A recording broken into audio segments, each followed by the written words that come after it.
Avant de commencer, j'aimerais vous inviter chacun en fonction de l'angle de la salle à regarder soit à sa gauche, soit à sa droite. Nous avons là, trônant majestueusement, son Excellence colonel Mamadi Doumbouya, président du CNRD, président de la transition, chef de l'État, chef suprême des forces armées. Je vous pose la question, est-ce qu'il n'y a pas quelque chose qui vous dérange?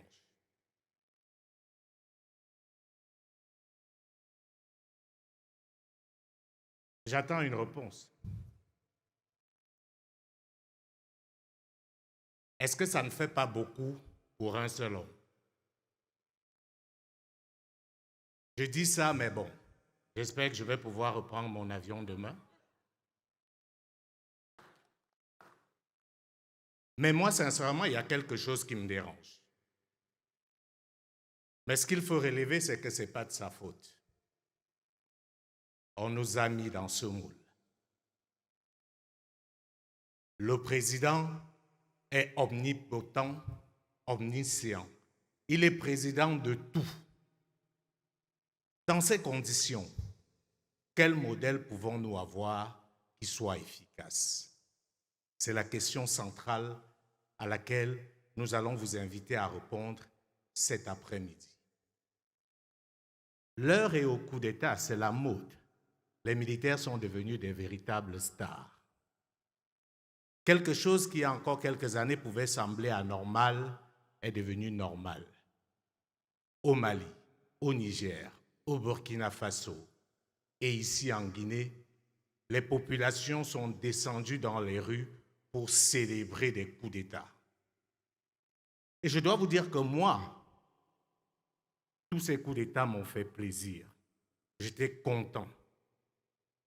Pas parce que je suis favorable à la prise du pouvoir par les militaires, mais parce que c'était une occasion unique de nous poser enfin les vraies questions. Au lieu de jouer les vierges effarouchées, comme je vois certains le faire, en disant ce n'est pas normal, le rôle de l'armée n'est pas au pouvoir, nous devons nous poser la question, qu'avons-nous fait pour que l'armée devienne la solution et non le problème? Rappelez-vous qu'avant, quand il y avait un coup d'État, rarement ça faisait l'unanimité. Aujourd'hui, les coups d'État se font comme une lettre à la poste, sans effusion de sang. En réalité, les élections tuent plus que les coups d'État. Les révisions constitutionnelles pour les troisièmes mandats tuent plus que les coups d'État militaires. Regardez le dernier coup d'État au Gabon. On n'a même pas giflé quelqu'un. C'est quand même curieux qu'on en arrive là. Tout ceci pour dire quoi, madame, monsieur? La démocratie qu'on nous a imposée était une vaste escroquerie. Et c'est ce que ces coups d'État nous enseignent aujourd'hui. Et pour bien comprendre pourquoi c'était une escroquerie, je vous invite à faire un recours à l'histoire. Parce que malheureusement, depuis au moins l'esclavage, nous nous sommes toujours fait avoir. L'esclavage ne s'est pas arrêté parce que les esclavagistes, subitement, ont retrouvé une once d'humanité et ont pensé qu'il n'était plus bon de traiter les êtres humains comme des animaux. S'il faut reconnaître que des gens se sont battus pour que l'esclavage s'arrête, il ne faut jamais oublier que la véritable raison de la fin de l'esclavage, c'est la révolution industrielle. Ayant créé des machines, on n'avait plus besoin d'hommes dans les champs parce que les machines pouvaient faire 10, 20, 1000 fois ce que les hommes faisaient. Sauf qu'une fois les machines arrivées, contrairement aux esclaves, les machines ne marchent pas au fouet. Les machines marchent aux matières premières. Et où est-ce qu'on trouve les matières premières? Comme par hasard, en Afrique. C'est comme ça qu'on est passé de l'esclavage à la colonisation. Parce qu'on n'avait plus besoin des hommes, mais on avait besoin de nos terres. Et on est venu nous coloniser pour récupérer justement ce que nous avons dans notre sous-sol. Et après, on a parlé de la décolonisation, une autre vaste escroquerie. Parce qu'après la Deuxième Guerre mondiale, les puissances qui n'avaient pas leur part d'Afrique ont estimé que les choses ne pouvaient plus continuer ainsi. Il fallait alors repenser le monde. Une fois de plus, nous nous sommes fait avoir. On a fait semblant de décoloniser. On nous a obligés à signer des accords léonins et on nous a donné des titres et des drapeaux et des hymnes. Nous faisons croire que nous étions aussi devenus des États. Que non, c'était encore un mensonge. Tous ceux qui se sont battus pour la véritable indépendance de l'Afrique, ou presque, ont tout simplement été assassinés. On s'est arrangé à mettre à la tête de nos États ceux qui disaient que l'indépendance n'était pas une nécessité, que nous n'étions pas prêts à nous diriger nous-mêmes. Vous vous rappelez des scènes de nos frères qui pleuraient au départ du colon en disant « nous sommes perdus, qu'allons-nous faire ?» C'est à ceux-là qu'on a remis le pouvoir. Sauf que le monde a évolué, la guerre froide a progressé, le monde s'est divisé. Certains chefs africains qu'ils avaient imposés à la tête de nos États, puisqu'ils n'étaient plus préoccupés par la perte du pouvoir, ont eu du zèle, ont commencé à regarder ailleurs. Et ceux qui n'avaient pas leur part d'Afrique ont dit « voici une occasion en or. Il faut arrêter avec les partis uniques parce que ça ne permet pas que nous puissions entrer dans le jeu. » La chute du mur de Berlin est venue terminer le communisme. L'idéologie capitaliste a triomphé avec son corollaire qu'on appelle affectueusement la démocratie libérale.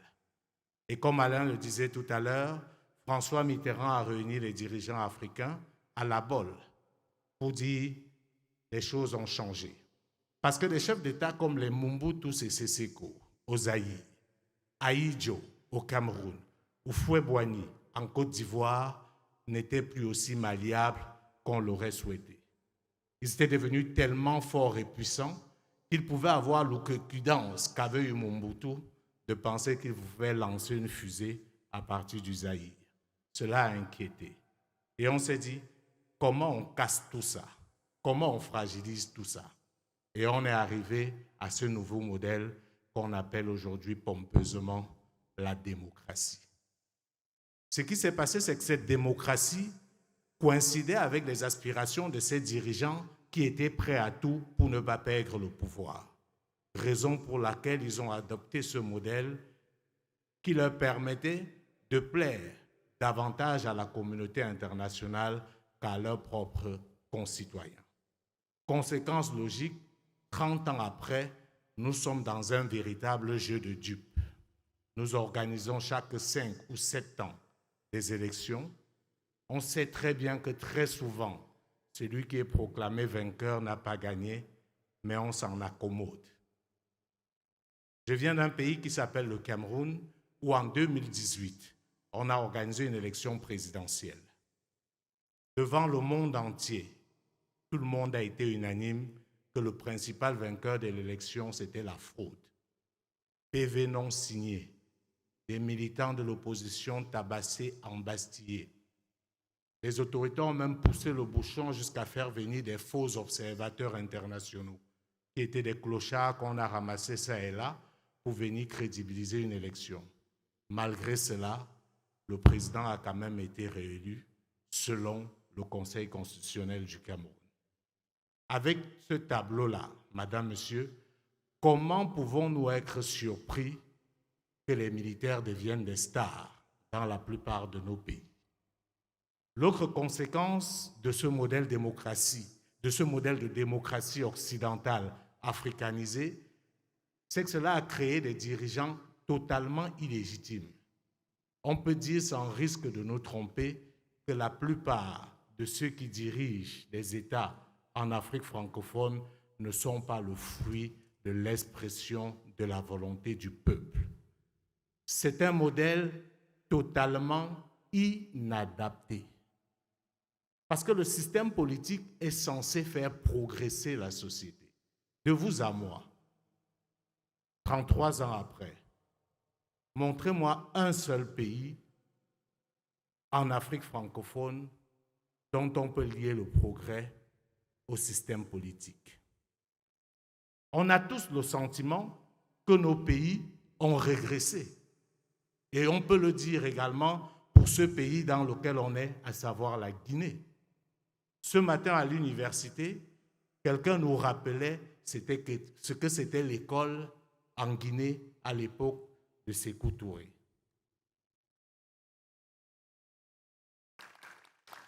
Tout ceci, madame, monsieur, pour dire, ce modèle n'est pas le nôtre.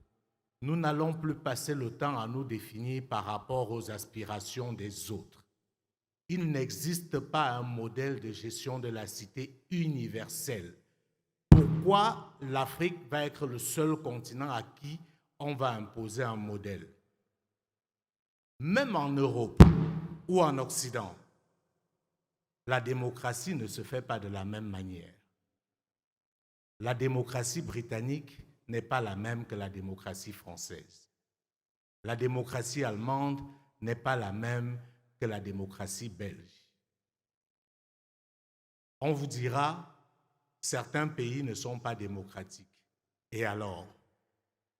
Vous pensez sincèrement que si le Qatar avait choisi le même mode de mimétisme que nous, il serait à ce niveau de progrès aujourd'hui?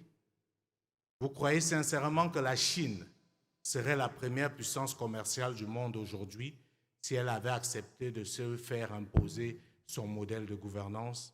Nous, en Mansa, nous croyons que non. Nous sommes convaincus que le salut de l'Afrique passe par la réforme de notre gouvernance et de nos institutions. Ce modèle de démocratie importée a conduit à quelque chose d'atroce, notre dénégation. Nous ne savons plus qui nous sommes et nous avons choisi de marginaliser ce qui faisait d'antan notre force, à savoir nos légitimités traditionnelles. Et pour vous en convaincre, je vais introduire ici Maître Fatoumata Sidibé Diarra qui va vous faire son développement. Je vous remercie.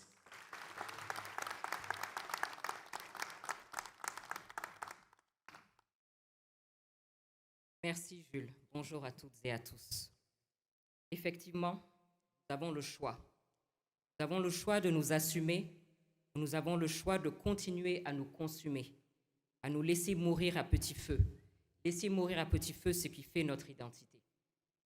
Parlant de notre identité, aucun Africain n'ignore la place de nos traditions, de nos valeurs, de nos chefs et légitimités traditionnelles. Pourtant, nous les mettons tous de côté. Nous les marginalisons. Or, mesdames et messieurs, la vieille Afrique nous parle. Tout est parole. Tout cherche à nous communiquer une connaissance. Et rappelons-nous tous qu'un bout de bois a beau durer dans l'eau, il ne deviendra jamais un crocodile.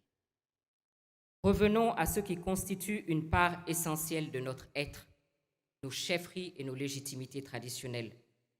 Nous reconnaissons tous leur légitimité. Elles sont incontournables dans nos vies. Que ce soit des légitimités reconnues sur la base de la notabilité, du savoir, ou encore celles reconnues par rapport à l'exercice d'un métier spécifique, qu'il s'agisse de chefferies politiques ou terriennes, par exemple. Or, nous savons tout cela et nous les ignorons. Nous les tenons loin des prises de décision importantes concernant la vie de la nation. Même s'il reste quelques exceptions, aux chefferies traditionnelles qui ont survécu et restent fortes. Je pense notamment au nord du Cameroun ou au cas du Moro-Naba au Burkina Faso, qui agit, est respecté et donne son point de vue lors des crises politiques. Nous avons, mesdames et messieurs, tout simplement perpétué les principes d'anéantissement de nos traditions qui ont été initiés par le colon. La négation et la destruction systématique de nos cultures, de nos traditions et de nos valeurs. À l'avènement de nos indépendances, nous avons nous-mêmes poursuivi cet affaiblissement par une volonté de soi-disant modernisation de nos sociétés. Nous nous rappelons de l'existence de nos chefferies et légitimités uniquement au moment des élections, quand chaque acteur politique se bouscule au sein de leur portillon pour tenter de les instrumentaliser ou obtenir leur caution morale. Il est donc normal aujourd'hui qu'avec la négation de qui nous sommes, d'où nous venons et sans savoir où aller, nous soyons perdus entre notre réalité, nos réalités et le désir de copier les autres. On en arrive à se demander comment en 70, 80 ans de colonisation, nous avons pu effacer notre histoire millénaire. Or, un pays se construit sur la base de ses savoirs et de ses valeurs. Apparemment, nous avons oublié cela, nous, Africains. À côté de nos légitimités, le citoyen qui doit normalement être au centre du jeu est lui aussi marginalisé. On se rappelle de son existence uniquement au moment des élections. Les autres acteurs de la gestion de la cité sont également discrédités. Qu'il s'agisse de la société civile qui ne joue pas son rôle, des partis politiques qui sont des centaines, comme si on pouvait avoir des centaines d'offres politiques dans la situation actuelle de nos États. D'ailleurs, la plupart n'ont pas d'offres politiques crédibles. Quand on vous traite de politiciens aujourd'hui en Afrique, ce n'est pas toujours un compliment. Face à tout cela, au lieu de faire une pause devant cette impasse dans laquelle nous nous trouvons et tenter de trouver des solutions, nous continuons à faire ce que la soi-disant communauté internationale attend de nous, c'est-à-dire organiser des élections qui sont très souvent une façade servant non seulement à maintenir une élite au pouvoir, sachant par exemple que dans 29 pays africains sur 47, les partis d'opposition n'ont jamais été représentés au pouvoir. Et la manière dont se déroulent ces élections sont complètement déconnectées des modes traditionnels de désignation des dirigeants, parce que nos contextes historiques et culturels sont éloignés de ceux de l'Occident que nous tentons de copier. Ces rendez-vous électoraux sont donc à destination de la communauté internationale. C'est à celui qui bénéficiera du titre de meilleur élève de la démocratie, synonyme d'aide financière des fameux partenaires techniques et financiers. Or, non seulement ces cycles électoraux sont incompris de la majorité de la population, mais ils nous donnent lieu, comme cela vient d'être dit par Jules, à des violences post-électorales. Les perdants refusant de reconnaître leur défaite dans le but de négocier un accord et profiter du pouvoir. Quand les protagonistes n'organisent pas des achats de conscience à ciel ouvert ou un bourrage méthodique des urnes malgré la présence de soi-disant observateurs internationaux. Chacun veut, passez-moi l'expression, manger sa part, quelles qu'en soient les conséquences. Non seulement nous organisons des simulacres d'élections, mais après cette coûteuse mascarade, nous nous engageons ensuite dans le débat sur la limitation de mandat, avec tous les cycles de violence électorale et de coups d'État constitutionnels dont cette notion s'accompagne. Nous devons donc aujourd'hui dépasser ce débat et se poser la vraie problématique, qui n'est pas celle de la durée du mandat, mais de son exercice par des dirigeants qui gouverneront et travailleront au service d'une vision. Comme j'aime à le dire, ce n'est pas le mandat qui compte, mais ce qu'on en fait. Je vous ai parlé rapidement des différents acteurs politiques engagés dans la gestion de la cité. On ne peut pas les évoquer aujourd'hui sans parler de l'armée. En Afrique de l'Ouest, cela vient d'être dit, aujourd'hui ce sont les militaires qui détiennent la réalité du pouvoir. Que ce soit au Mali, dont je suis originaire, au Burkina Faso, au Gabon, au Niger ou en Guinée. Quel rôle devons-nous envisager pour cette armée? Parce que ce qui est sûr, il faut clarifier ses missions. Il faut encadrer sa participation aux jeux politiques. Je redonne pour cela la parole à Jules qui va sûrement nous édifier sur ce point. Je vous remercie.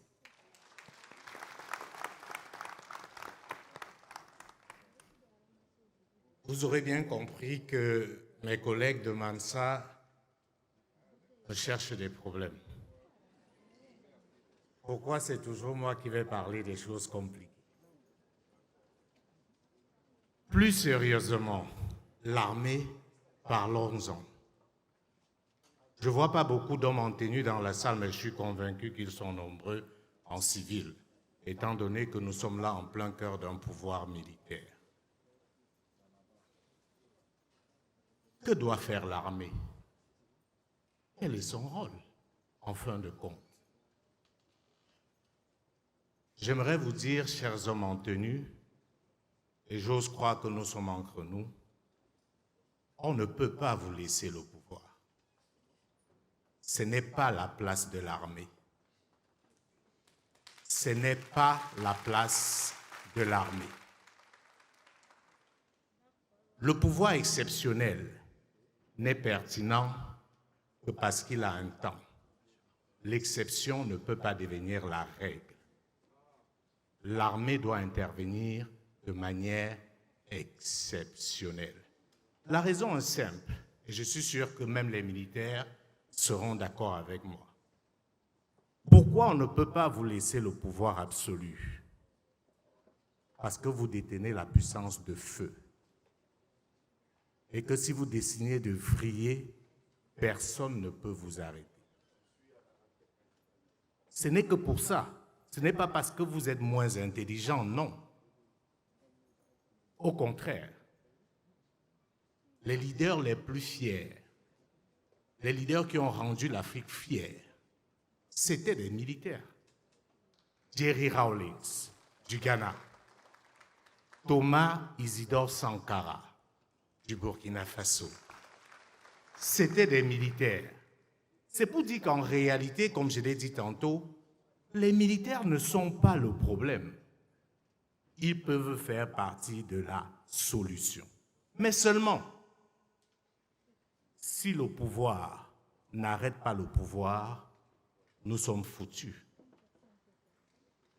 C'est pour cela, madame, monsieur, que je dis non.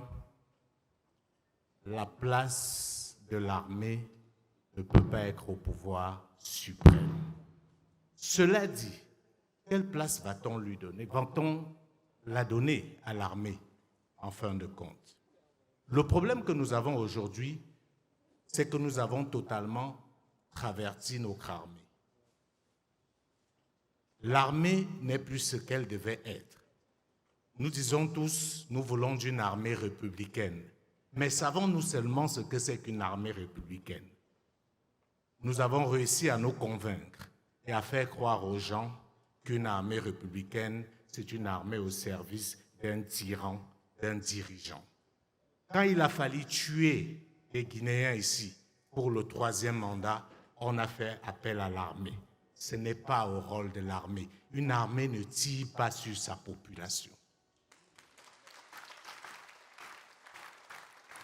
On a totalement dévoyé le rôle des armées dans nos pays au point de leur confier des missions de maintien de l'ordre pour la seule conservation du pouvoir. Le problème que nous avons avec nos armées, c'est qu'on a réussi à les faire croire, parfois en les embourgeoisant, n'ayons pas peur d'un mot, en les corrompant, qu'ils sont là pour veiller à ce qu'un dirigeant s'éternise au pouvoir. Et c'est ça le problème.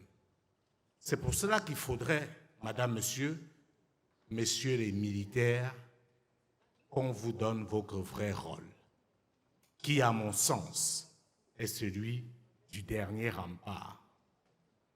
Parce que comme vous avez la puissance de feu, vous êtes les seuls qui pouvez faire peur. Quand on voit comment Bazoum est tombé au Niger, on comprend en réalité qu'être président n'a aucun sens si l'armée n'est pas avec vous. Vous dormez président et vous vous réveillez le matin, vous êtes un excellent chômeur, enfermé avec votre famille et ne pouvant donner le moindre ordre. Et ça, c'est utile pourquoi?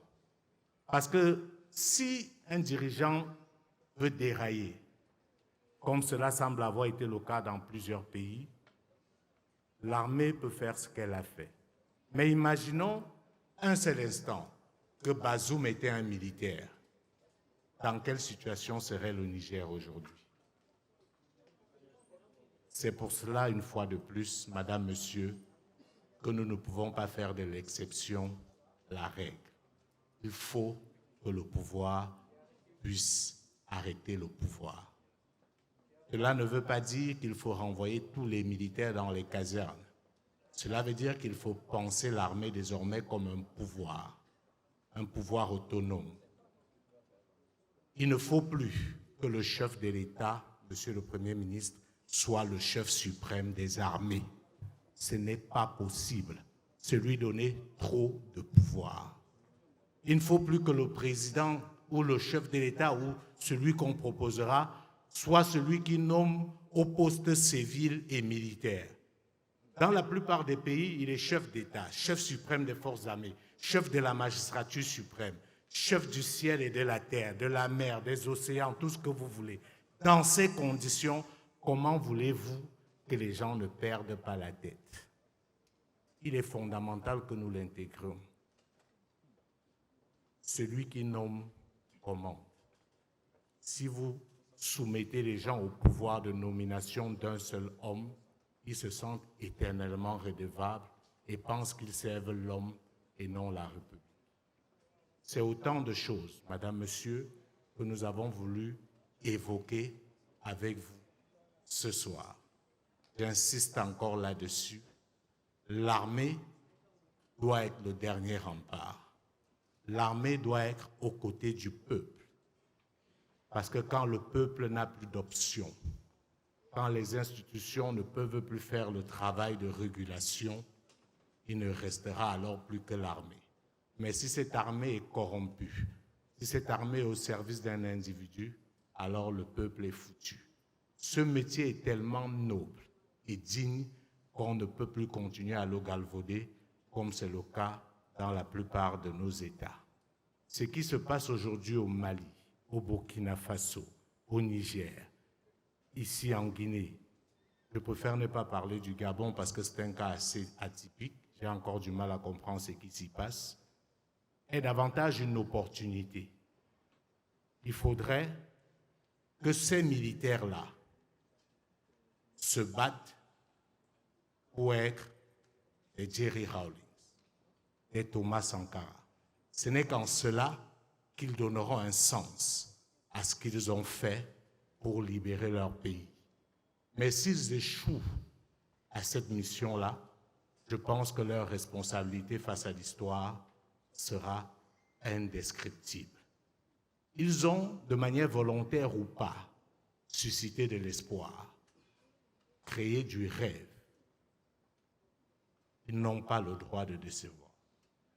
Voilà, Madame, Monsieur, ce que je tenais à dire par rapport à l'armée, tout en réitérant aux autorités de ce pays que je n'ai pas eu le visa en entrée, on m'a dit d'aller le chercher. J'espère que je vais pouvoir sortir. Je vous remercie.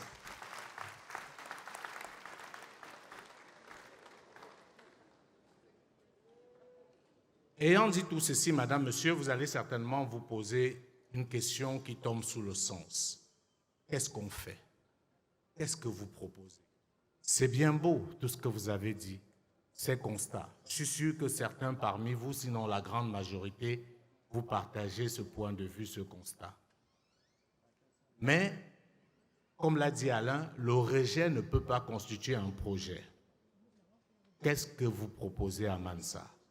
Et pour ça, je vais introduire Alain Foka, qui est aussi le coordonnateur de cette commission gouvernance et institutions, pour ouvrir avec vous le champ des possibilités. Comment est-ce que nous voyons le système politique que nous pensons à notre niveau, avec beaucoup d'ambition et sans prétention, pouvoir nous amener à regarder vers la direction du progrès. Alain Foka, s'il vous plaît.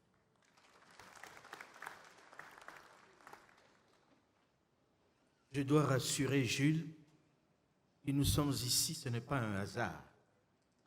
Nous avons une fenêtre de tir extraordinaire et je ne trahis pas un secret en rappelant que la discussion que nous l'avons eue avec les autorités de ce pays, avec le chef de l'État, qui y voit aussi une opportunité pour se projeter. Je n'ai pas le sentiment que les militaires dans les casernes rêvent de prendre le pouvoir. On leur donne le pouvoir par nos errements. Ils ramassent le pouvoir comme ça a été le cas en France en 1958 lorsqu'on est allé chercher le général de Gaulle qui a fait en fait un coup d'État, qui est devenu l'homme le plus célèbre, homme politique le plus célèbre du XXe siècle. Donc non, je ne crois pas que nous violions une loi. En tout cas, celui qui nous invite, c'est que nous sommes disruptifs, que nous dirons ce que nous pensons, et que c'est l'occasion pour nous de tirer des conclusions et de tirer aussi des plans. La Guinée est à un carrefour, à un moment historique de son histoire, comme le Mali, comme le Niger, comme Gabon, comme le Burkina Faso, et bien d'autres pays africains pour se dire qu'est-ce qu'on fait maintenant. Avant ça, nous avons travaillé sur le fait que pour que vous alliez quelque part, il faut que vous ayez défini la destination. Lorsque l'on regarde nos pays, ceux qui viennent aux affaires nous promettent monts et merveilles. Mais jamais il n'y a une vision. Aucune vision.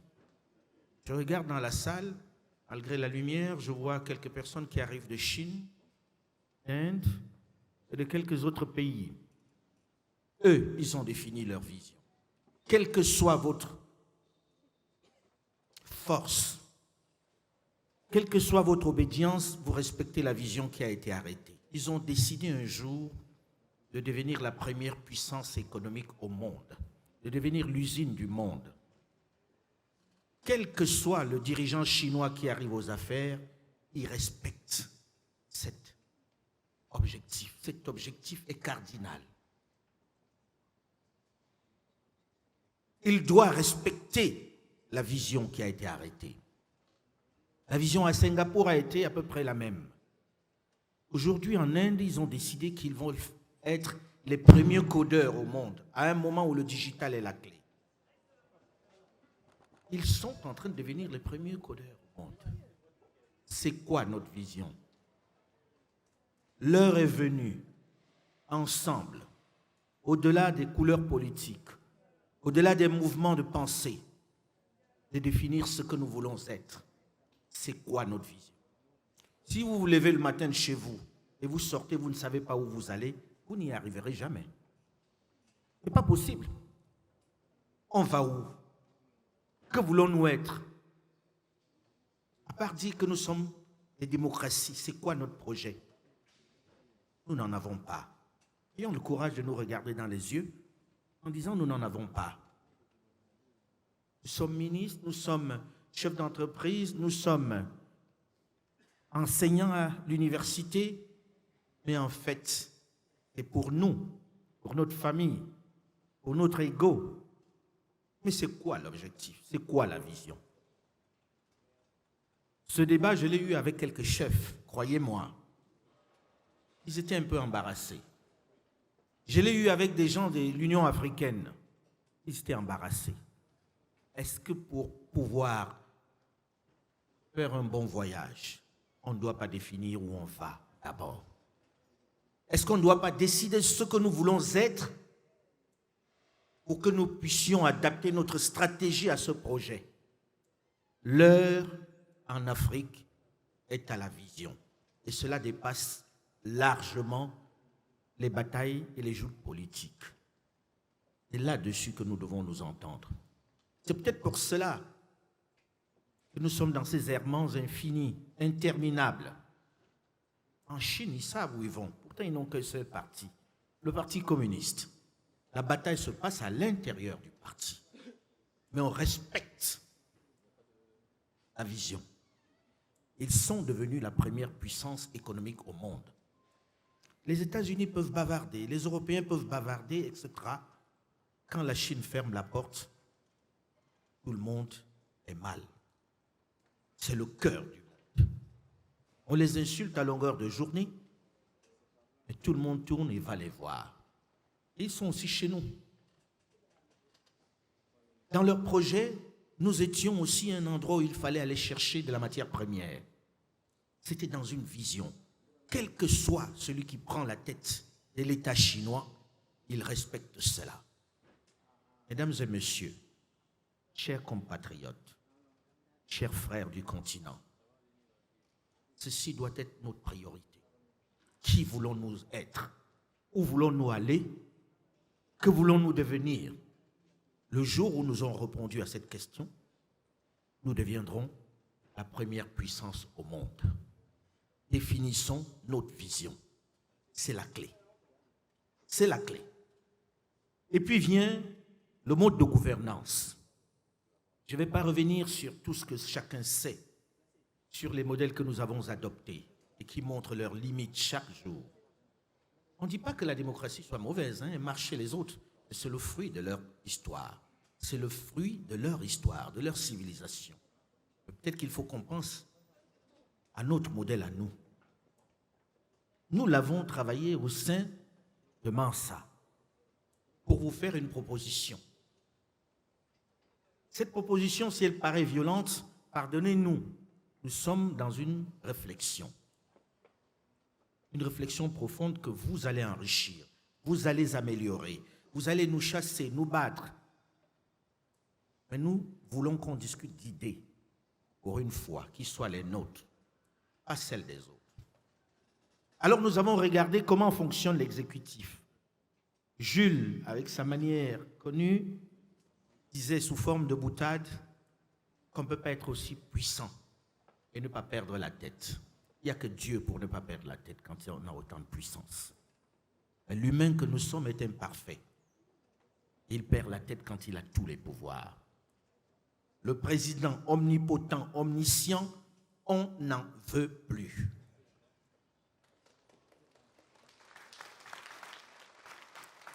Le président qui a tous les pouvoirs, on n'en veut plus. Ça ne marche pas. Le président tout-puissant devient esclave des dragueurs, des baratineurs, de ceux qui viennent lui dire le soir qu'il est spécialement intelligent alors qu'il a besoin d'être conseillé. Ce n'est pas parce qu'on a juré un jour sur le Coran ou sur la Bible que d'un coup, vous êtes devenu plus intelligent que vous ne l'étiez hier. Vous êtes la même personne. Alors on ne peut pas vous donner tous les pouvoirs. Nous, à Mensa, on milite pour la disparition de ce poste de président de la République.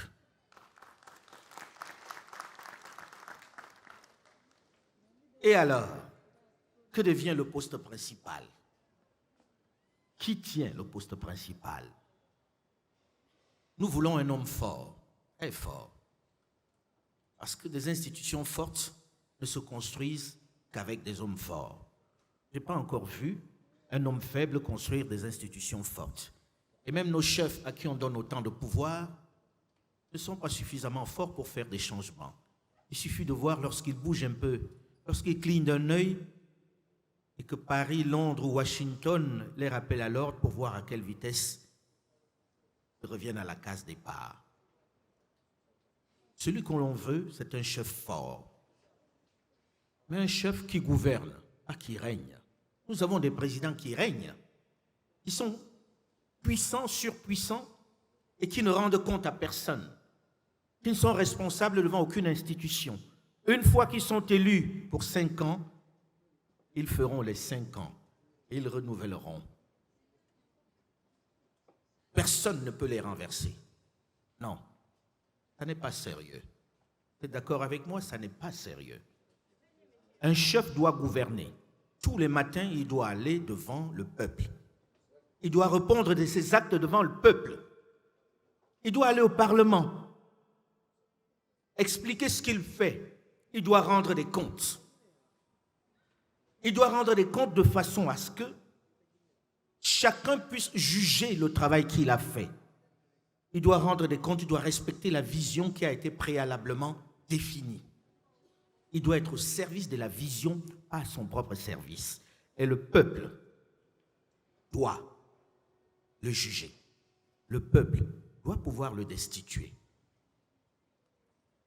Il gouverne.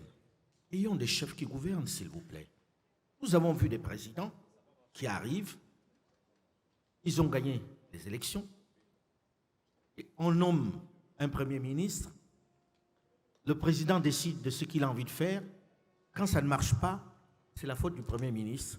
On vire le Premier ministre et on recommence au même endroit. Il a un fusible. Il saute quand il veut. Il sait qu'il va faire ses 5 ans. Parce qu'il n'est pas responsable. On l'a élu et il a son fusible. Non, on ne veut plus de fusible.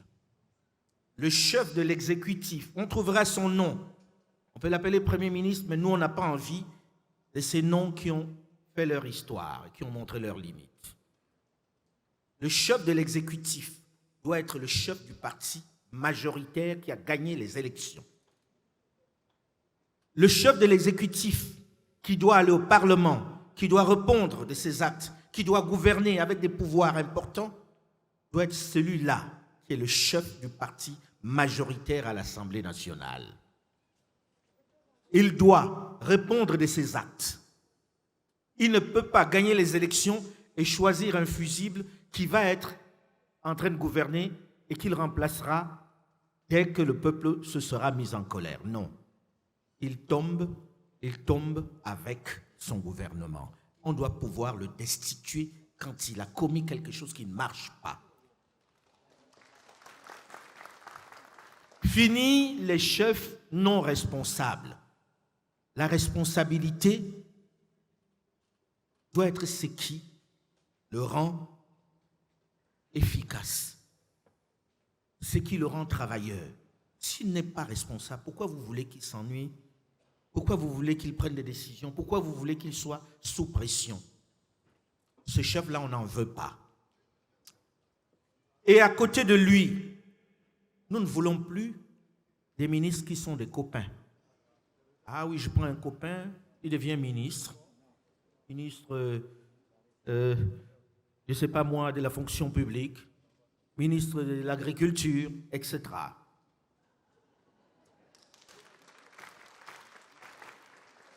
Je ne vise personne, c'est mon ami le ministre de l'Agriculture. Le ministre doit désormais être un élu. Il faut qu'il soit proche au moins d'une partie de la population. Il faut qu'il soit élu par quelqu'un pour créer la proximité avec les gens qu'il gouverne. Ce ministre doit être responsable devant une institution. Ce doit être un élu. Il peut y avoir 2 ou 3 ministères techniques, comme le ministère des Affaires étrangères ou le ministère des Finances, où on n'a pas besoin forcément d'être un élu. Mais le reste, les membres du gouvernement doivent être des élus. Et quand ils tombent avec leur Premier ministre et leur Parlement. C'est obligatoire. Nous le pensons à Mansa. C'est notre modèle à nous. Un président du parti qui est Premier ministre ou ce qu'on veut, chef de l'exécutif, il peut arriver aujourd'hui au pouvoir et être destitué le mois d'après parce qu'il a fait une bêtise. On est pour ça. Il ne faut pas qu'il soit persuadé qu'il va faire ses 5 ans et que nous, on va le subir pendant 5 ans. Parce que si on va le subir pendant 5 ans, certains vont aller chercher les militaires pour le chasser. Et là, on va rentrer encore dans le cycle en disant oui, les militaires, oui, les militaires, oui, les militaires. Les militaires sont la conséquence, pas la cause. Travaillons sur les causes. Arrêtons d'incriminer les militaires et sachons que s'ils sont là, c'est nous qui avons fait qu'ils soient là. Et on a même été très contents qu'ils soient arrivés, comme disait à l'instant Gilles Domché, en disant quand on les a vus renverser certains régimes, secrètement dans nos chambres ou dans nos salons, on a bu du champagne. On s'est dit, ah quand même, parce que je connaissais quelques dirigeants, notamment dans ce pays, qui étaient des grands intellectuels. Enfin bref, je ne peux pas rentrer dedans. Ce qui veut dire que nous voulons la redevabilité. C'est la clé. Et le Fatoumata Sidibé Diarra le disait tout à l'heure, les partis politiques, dans tout ça, que deviennent les partis politiques? Pour paraphraser le grand maréchal Mobutu Sese Seko, Que deviennent les partis politiques dans tout ça? Les partis politiques, on en a tellement. Il y en a même qui n'ont pas de siège. Le siège, c'est dans leur porte-monnaie. Parce qu'il est le grand timonier de sa famille, il se dit, je vais créer mon parti. Parce que dans son village, il a distribué un peu de riz, il crée son parti. On est arrivé dans certains pays à 732 partis politiques. 732 idées extraordinaires. 732. Et l'État doit financer tout ça. Il faut leur donner un peu d'argent. Il faut leur donner des 4x4. Quand les élections arrivent, c'est les rois. Et ils ne se gênent pas pour acheter les consciences, pour acheter les votes.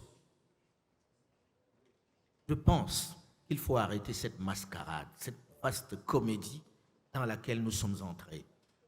Nous pensons à Mansa que 2 ou 3 partis politiques maximum, ça suffit. Et qu'à l'intérieur de ces partis, les idées vont s'affronter. Les idées vont mûrir. Et on sera plus mature, on ne passera pas le temps à aller de case en case, à faire le nomadisme politique, comme on dit au Sénégal. Oui, 2 ou 3 partis politiques sérieusement encadrés qui sortent de ces systèmes où c'est des systèmes tribaux, où c'est des systèmes de telle ou telle région. Non, on n'a pas besoin de ça. Parce que nous avons encore cette faiblesse de ramener les choses aux questions tribales. Je suis Soussou, je suis Malinké, je suis Bamileke, je suis Bantou, je suis Akan, je suis Bété, je suis Dioula. Est-ce que vous n'avez pas un peu honte quand vous dites ça dans un monde qui est si ouvert? Est-ce que dans vos familles, vous avez une seule région? Tout le monde se marie les uns avec les autres. C'est fini ça. Quand vous avez ça, vous êtes obsolète. Pourquoi est-ce qu'on laisse prospérer tout ça encore chez nous? C'est les politiques qui le font. Ils n'ont pas d'idée.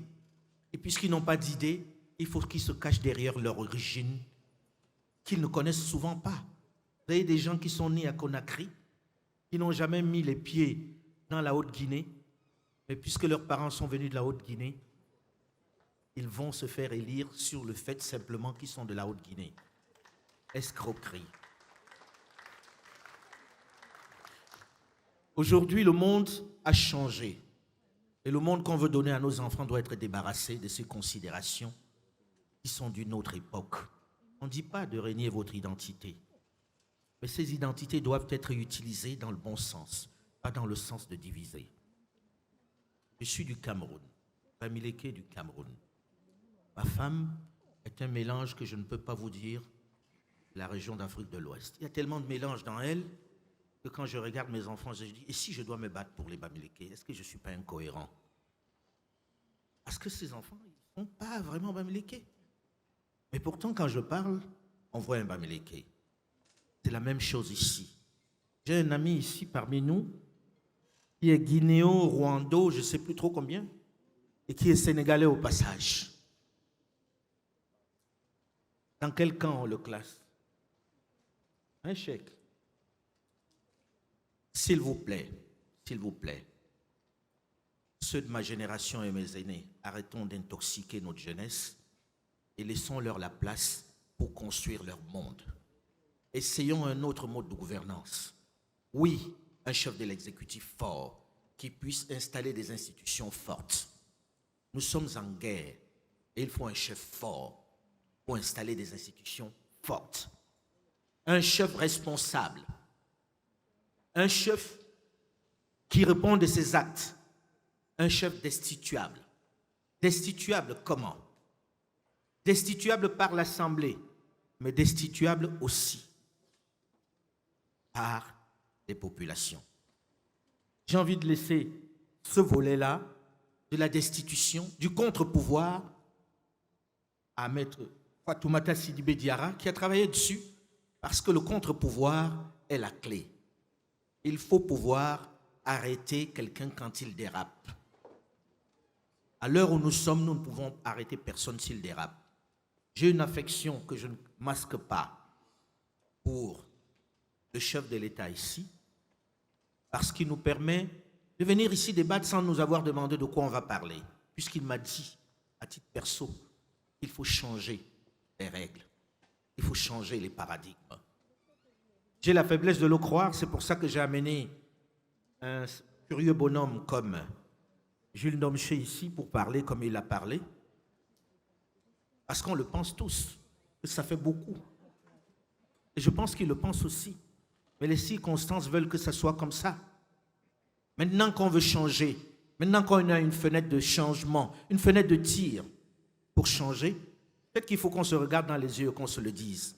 On ne veut plus de chef tout-puissant, chef du ciel et de la terre, de la mer et des eaux, des oiseaux et des éléphants.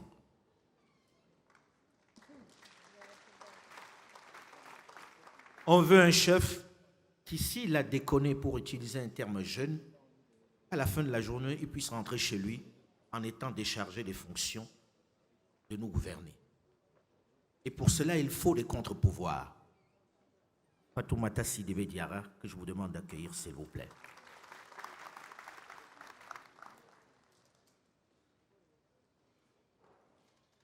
Merci beaucoup. Au sein de Mansa, nous pensons effectivement que le pouvoir doit arrêter le pouvoir. Et les maîtres mots doivent désormais être transparence, redevabilité et contrôle. Quand je vous parlais tout à l'heure de retourner aux sources, la redevabilité n'est rien d'autre que le reflet de nos valeurs ancestrales, que sont le respect de la parole donnée, de la chose publique, le sens de l'honneur et sa préservation pour sa lignée, appelée aujourd'hui redevabilité. Il est donc important de se donner les moyens de contrôler l'exécutif. Et aujourd'hui, malheureusement, dans la plupart de nos États, est au-dessus de la loi. Et le chef agit à sa guise. Les choses doivent changer désormais. Les dirigeants doivent servir le peuple et non pas le contraire. Pour cela, le citoyen, tout d'abord, doit prendre ses responsabilités. Il est fini aujourd'hui le temps de rester spectateur face à la gestion de la cité. Nous ne devons plus, en tant que citoyens, renoncer à cette part de pouvoir qui nous est due et accordée. Au sein des contre-pouvoirs que nous avons analysés au sein de Mansa, nous vous proposons la possibilité d'initiatives populaires déclenchées par les citoyens face aux dirigeants qui dévient de sa trajectoire, à travers un référendum dont le nombre de signataires requis, le nombre de voix sera précisé et permettra la saisine du Parlement en vue de la destitution du chef de l'exécutif qui n'aura pas respecté ses engagements. Dessus du citoyen, nous aurons le Parlement, un Parlement monocaméral qui aura pour mission non seulement de voter les lois, de représenter les citoyens, mais aussi et surtout de contrôler l'action de l'exécutif. Les députés, représentants du peuple, doivent désormais être conscients de leur rôle de représentants justement du peuple auprès duquel ils devront être enracinés. Ils devront mettre cela au-delà de leur appartenance à un parti politique et ne plus être, comme cela est malheureusement le cas, de simples chambres d'enregistrement. Le pouvoir judiciaire devra être transparent, égalitaire et efficient. Au-dessus de tout cela, au-dessus de la mêlée, la première institution ne sera plus, comme cela vous a été dit, président. Si vous vous demandez si on peut vivre sans président, à Mansa, nous pensons que oui. Il n'y aura donc plus de président, mais un conseil des sages qui sera au-dessus de la mêlée. Ce conseil des sages disposera d'une fonction de conseil, d'orientation, mais aura également un pouvoir coercitif. Pour créer un système politique authentique, nous pensons qu'il est impératif de reconnaître et de valoriser le rôle de nos chefferies et légitimités, en leur conférant une forte influence dans les domaines clés de la gestion de la cité. Ceci passe par une organisation propre, cohérente, consensuelle et dynamique, avec des autorités gardiennes des traditions qui seront acceptées et respectées par tous, qui seront gardiennes de l'âme de nos peuples respectifs. Aujourd'hui, plus qu'hier, redonnons à nos chefs traditionnels africains leur place et leur pouvoir. D'autant plus qu'ils sont préparés à exercer le pouvoir, contrairement à beaucoup d'hommes politiques. Dans nos sociétés traditionnelles, le chef est préparé pendant des décennies. Il ne vient pas du néant. Il est préparé et conscient de ses responsabilités. Ce qui explique ce que nous oublions bien trop souvent, que nos ancêtres aient géré leur communauté pendant des siècles sans trop de soubresauts. Pour cela, il ne faut pas que le remède soit pire que le mal. Il faut que nous identifions de manière sérieuse et minutieuse dans chaque pays les légitimités qui soient authentiques et légitimes, justement. Nous devons également autonomiser ces légitimités traditionnelles que nous avons, passez-moi l'expression, clochardisées. Il faut que leur indépendance et autonomie financière soient donc assurées. Le Conseil des sages aura en son sein des représentants tournants, désignés par leurs pairs, permettant la représentation de tout le territoire national. Le Conseil des sages sera mis en place pour une période longue, non renouvelable, afin de favoriser la stabilité, en moyenne 10 ans. Les modalités de leur remplacement seront déterminées préalablement et de manière consensuelle. Quel sera exactement le pouvoir de ce Conseil des sages? Il agira comme garant des valeurs culturelles et morales de nos nations, de régulateur social au niveau national, avec un avis de pondération, mais pas seulement. Il contrôlera l'action du Parlement et du chef de l'exécutif, qui devra le consulter pour les questions engageant la vie de la nation. Son avis pourra donc être coercitif et non pas seulement consultatif. Il aura la faculté de dissoudre le Parlement et de révoquer le chef de l'exécutif suivant une procédure précise.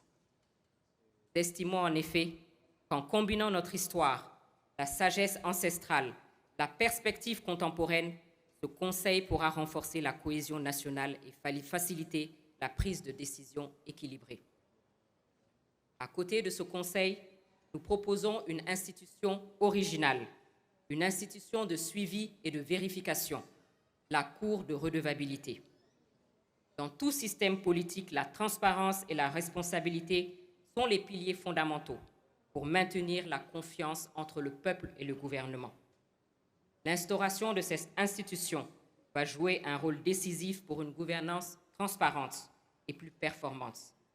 Elle va veiller au respect des comptes et à la réalisation des programmes sur lesquels le gouvernement s'est engagé, en supervisant, en évaluant la mise en œuvre des projets annoncés par l'exécutif de manière objective et impartiale, en veillant à la transparence des contrats passés par le gouvernement, en garantissant l'utilisation des ressources publiques de manière efficace et transparente, dans l'intérêt du peuple. Les citoyens pourront suivre de près les progrès et poser des questions en cas de retard ou de déviation par rapport aux objectifs initiaux. La proposition de Mansa en termes de contre-pouvoir. Dans la question qui se pose, une fois que ces contre-pouvoirs auront montré leurs limites après l'enclenchement de tous les processus que je viens de décrire, comment arrêter la trajectoire d'un dirigeant qui, malgré cela, dévie? Il faut donc des mécanismes de destitution soient clairs, convenus, consensuels, connus de tous, également du dirigeant concerné. Et ces modes de destitution, c'est notre président Alain Foka qui va nous en parler. Je vous remercie.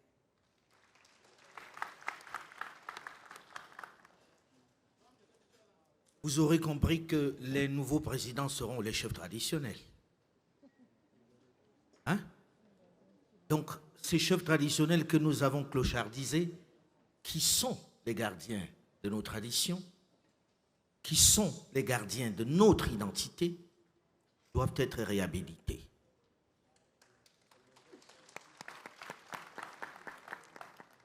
On nous a appris à les détester.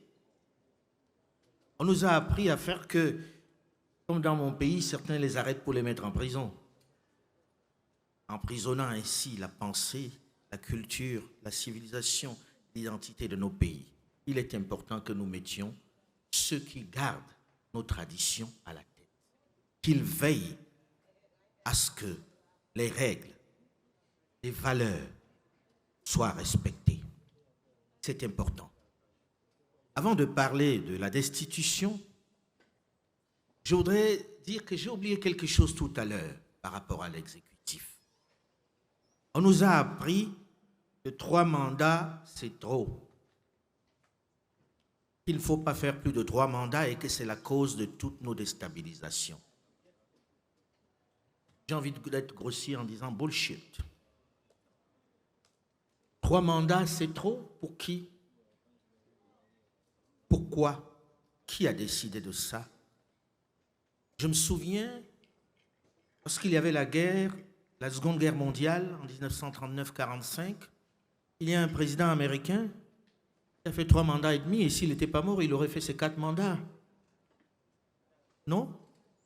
Il s'appelait Franklin Delano Roosevelt. Pourquoi il les a fait les 3 mandats, les 4 mandats? Si c'est ça la question. Est-ce qu'on ne nous endort pas en nous amenant dans des choses qui ne nous concernent pas? Benjamin Netanyahou, il est au pouvoir depuis combien d'années? Pourtant, c'est un chef très, très respecté. Premier ministre de premier ordre. Il n'y a qu'à regarder ce qu'il fait à Gaza. Il reste fréquentable. Enfin, c'est un autre débat. Angela Merkel, combien de mandats elle a fait? Ça n'a dérangé personne, 17 ans. Et ceux qui sont au pouvoir à Dubaï, aux Émirats, sont là depuis 1946. Non, on va arrêter ce cirque qui nous distrait, sur lesquels on débat toute la journée et qui ne correspondent à rien. La longévité n'est pas un gage de réussite aux affaires, et ça n'est pas non plus un gage d'échec. Essayons de mettre des garde-fous. Quand quelqu'un n'est pas bon, on le fait partir. C'est ça le plus important. C'est pour ça que c'est important la question des destitutions. C'est plutôt ça le débat. Quand quelqu'un est mauvais, comment on le fait partir autrement que par l'armée? C'est de ça qu'il est question.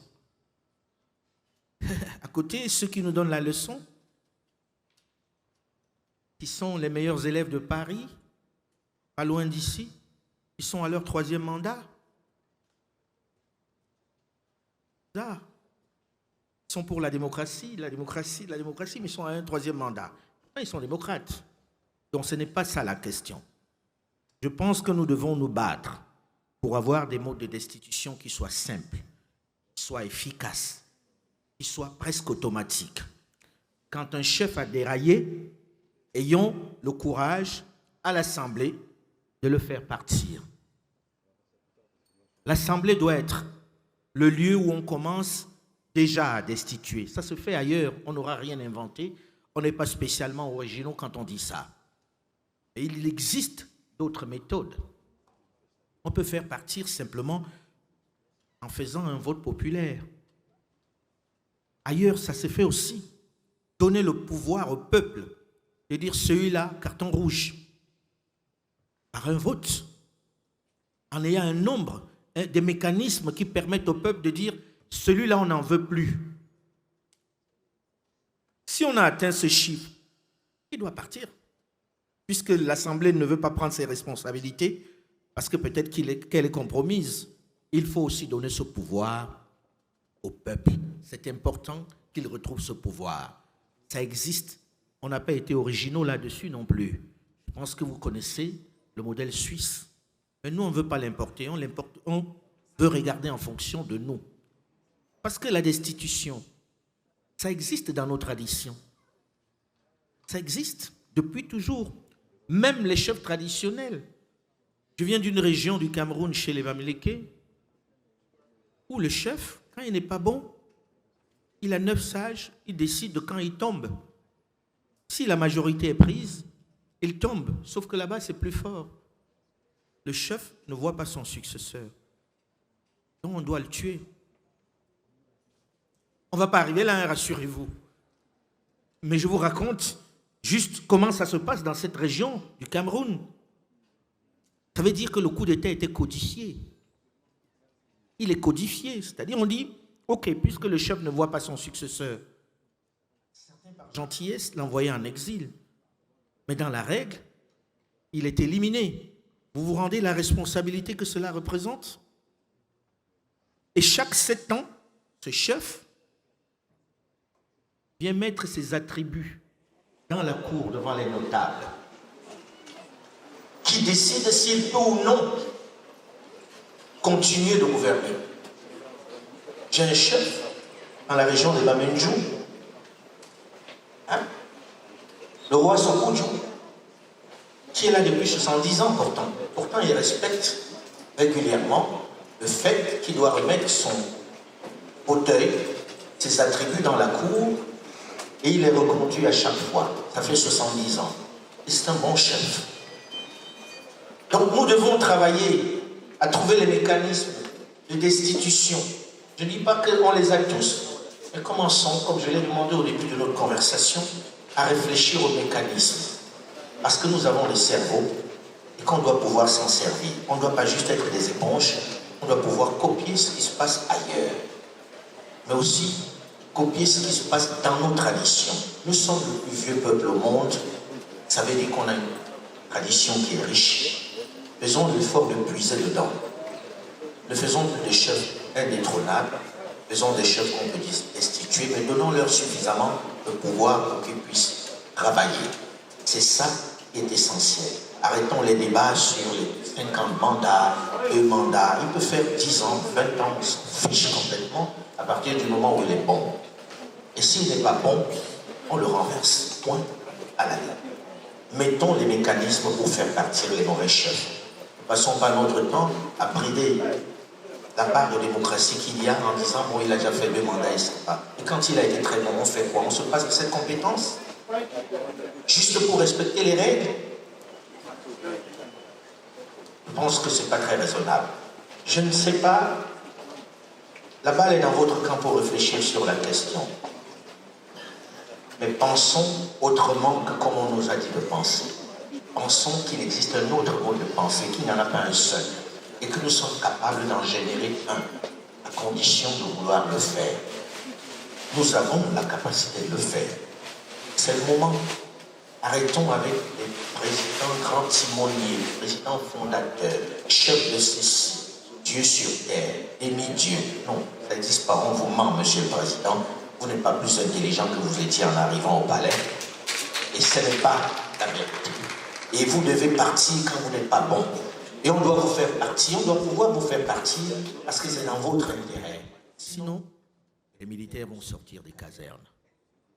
Et là, maintenant qu'on a vu avec Bazoum qu'on peut avoir quelques problèmes, je ne suis pas sûr qu'ils vont vous garder en vie. Ce n'est pas dans votre intérêt. Soyons raisonnables. Je pense que c'était ce que me demandait d'évoquer Fatoumata, la question de la destitution. Mais comme disent les jeunes, une grande partie de ce travail est encore en téléchargement. On travaille encore dessus pour l'affiner, en comptant sur vous pour l'affiner. Réfléchissons différemment, mais réfléchissons ensemble, sans nous insulter, sans nous manquer de respect. Mais toutes les idées sont bonnes. Soyons suffisamment disruptifs pour que de là jaillisse la vérité. C'est de cette discussion que va naître le nouveau mode de gouvernance. Et on espère que les dirigeants qui nous regardent doivent y réfléchir dans les modifications de la Constitution qu'ils vont faire, dans les changements qu'ils vont élaborer.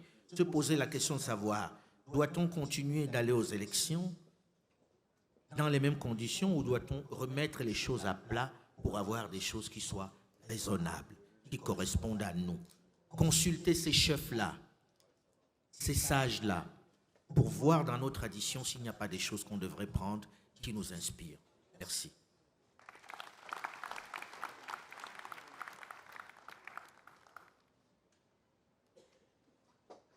L'oiseau de mauvais augure revient. Ceci pour dire en guise de conclusion, Madame, Monsieur, que nous avons essayé de nous poser des questions. Nous sommes convaincus que nous n'avons pas la science infuse, mais nous voulons commencer, ouvrir le débat. Tout ce que nous avons proposé ici, ce sont des pistes de recommandation, des pistes de réflexion. à travers notre site internet, vous pouvez participer et nous dire comment est-ce que vous voyez le système de gouvernance qui peut permettre à l'Afrique de sortir de sa léthargie. Parmi les modes de destitution, Président, je veux qu'on y ajoute le coup d'État militaire. Oui, mais seulement, il faut codifier les coups d'État. Ça ne doit plus se faire à la volonté d'un individu ou d'un groupe d'individus. Je prends le cas de figure parce que cela peut arriver. Le Parlement essaye, il se casse la gueule. Le peuple essaye, il se casse la gueule. Le Conseil des sages essaye, il se casse la gueule. Qu'est-ce qu'on fait? C'est pour ça que je disais, le rôle des militaires est central. En ce moment-là, nous pensons que le Conseil des sages peut déclencher l'armée. Et là, on aura affaire à ce que certains vont vouloir appeler un coup d'État, mais vous verrez que comme il est codifié et qu'il est prévu, on ne s'encombrera plus d'un certain nombre de paradoxes. Parce que comme on l'a dit, la clé, c'est qu'il faut que le pouvoir arrête le pouvoir. Tout ce que nous apprécions comme étant des modèles d'institutions forts, c'est parce qu'ils ont réussi à faire en sorte que leurs institutions se neutralisent. Quand il faut organiser les élections en Afrique, nous avons passé de temps à dire qu'il nous faut des organisations, commissions électorales indépendantes, etc. C'est tout simplement parce que nos institutions ne sont pas fortes et ne vont pas au-delà des personnes. Dans la plupart de ces grandes démocraties, si on prend un pays qu'on connaît trop bien en France, c'est le ministère des Affaires intérieures qui organise les élections. Mais les gens sont convaincus qu'ils ne sont pas là du fait d'un homme et que la République est au-dessus de cette personne. Raison pour laquelle on ne s'encombre pas de cela. Donc, tout ceci pour dire, n'ayons pas peur de faire les choses différemment en fonction de nos propres expériences et en fonction de ce que nous voulons faire.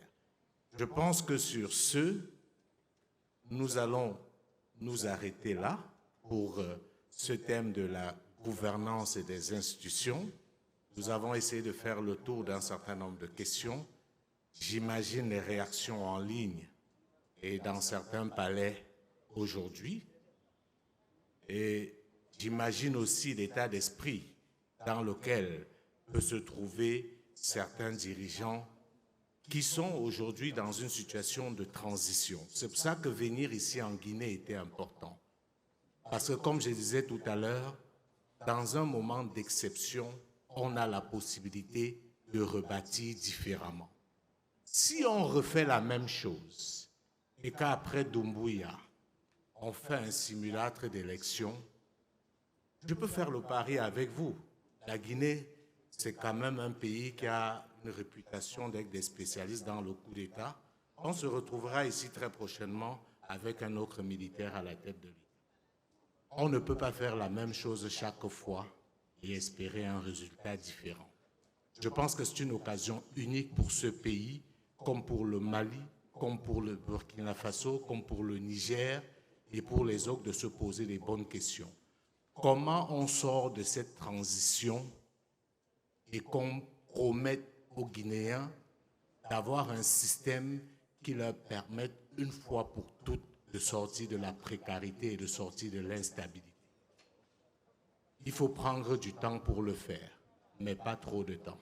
Et il faut du temps. Et ce temps-là, il faut en discuter avec les Guinéens.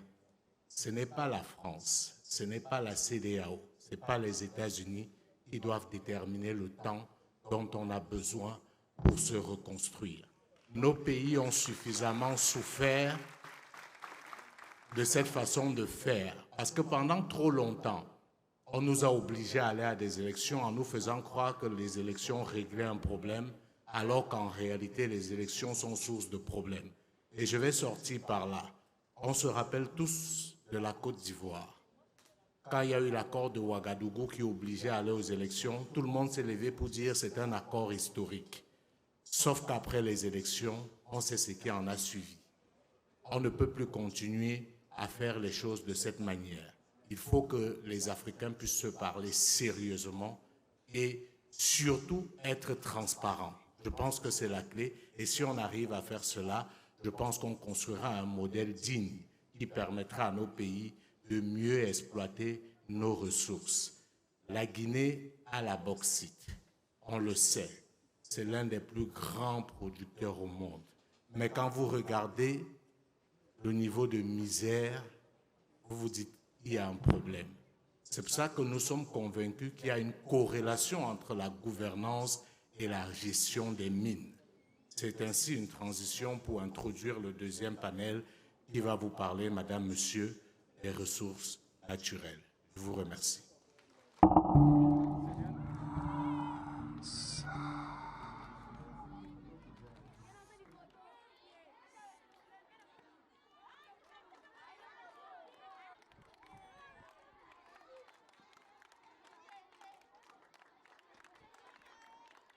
Tu peux montrer ton...